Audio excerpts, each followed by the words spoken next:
there's only 32 jobs, okay? Let's be honest with one another. And unless you are currently on a staff that is successful and a coach decides to retire, a la Tony Dungy, Jim Caldwell with Peyton Manning, that's the only time you're really going to get a plum job.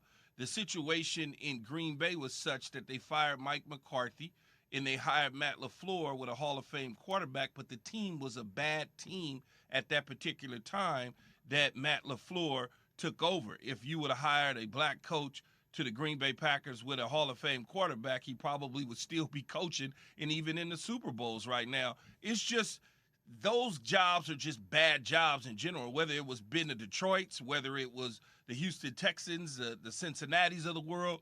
When coaches are fired, the New York Giants is a bad job.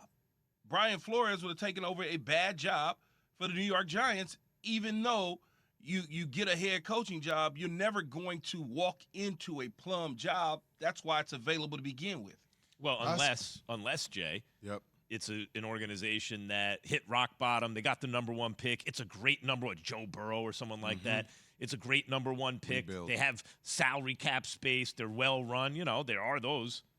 There are. There's also, though, the perception of which job it is, right? So, like this one, it feels like Lovie Smith got the job, but his name kind of came out of nowhere. You were hearing talks around Josh McCown.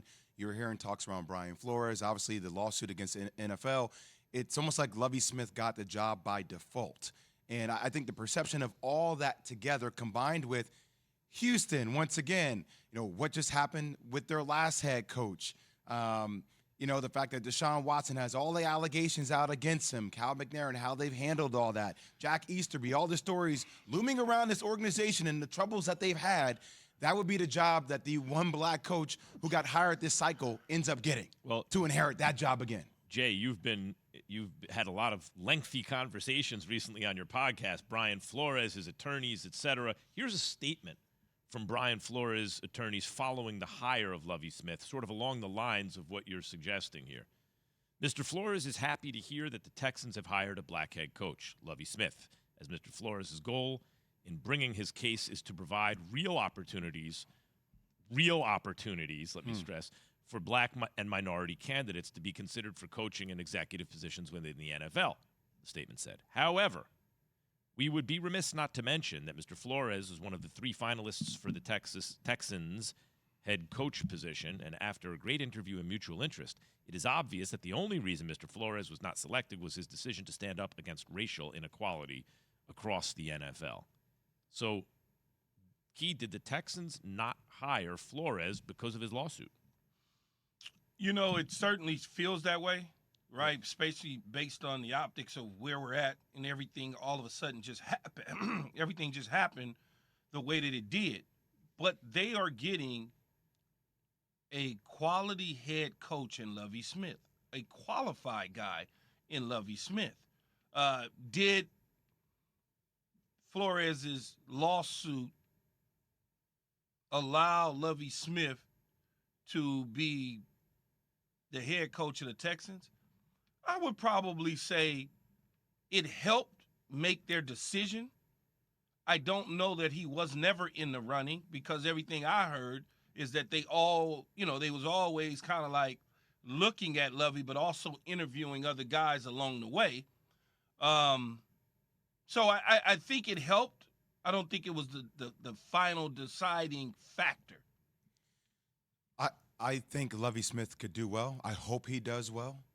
But I do feel like Cal McNair and the Houston Texans missed a big opportunity here. Considering what happened with Cal's father, Bob McNair, and that comment back in the day, can't have the inmates run the prison, right? And granted, he came out, apologized for that. Considering the allegations with Deshaun Watson, how they've handled that, I thought this was a missed opportunity on bringing a guy to the table that and players will fight for Lovie Smith too.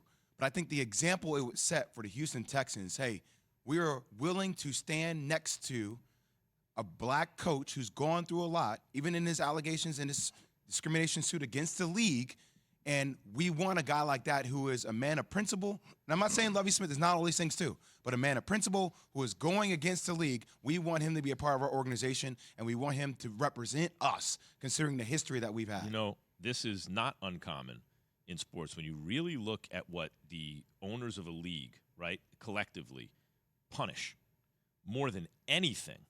It's when they think someone in labor, a player, steps out of line and starts to dictate to them. If you look at this situation, is the inmates, we don't want the inmates running the asylum or the jail, however, prison, however asylum, you had it right. Right, asylum. That's the expression. I just don't remember which one he used. But the point is, if you have an owner saying that, then it is not unreasonable to imagine that, well, look, here's the reality. This is a good coach, plus it checks a box for us. It solves a problem. But one thing we're not going to do is let that dude work for us who try to tell us what to do. If you look at even Curt Flood, right? Curt Flood brought free agency to Major League Baseball, but he didn't. Everyone else got the money. He didn't get a job. They were like, nope, not that dude. There's nothing that I've noticed. I mean, what I have noticed through the years, guys, is the owners do not want the players dictating to them. And the one who brings the change, the one who brings the complaint, whether it's Curt Flood, Colin Kaepernick, or in this case, Brian Flores so far, is made an example of. The example they want to show you is don't stay in line, right? More than anything.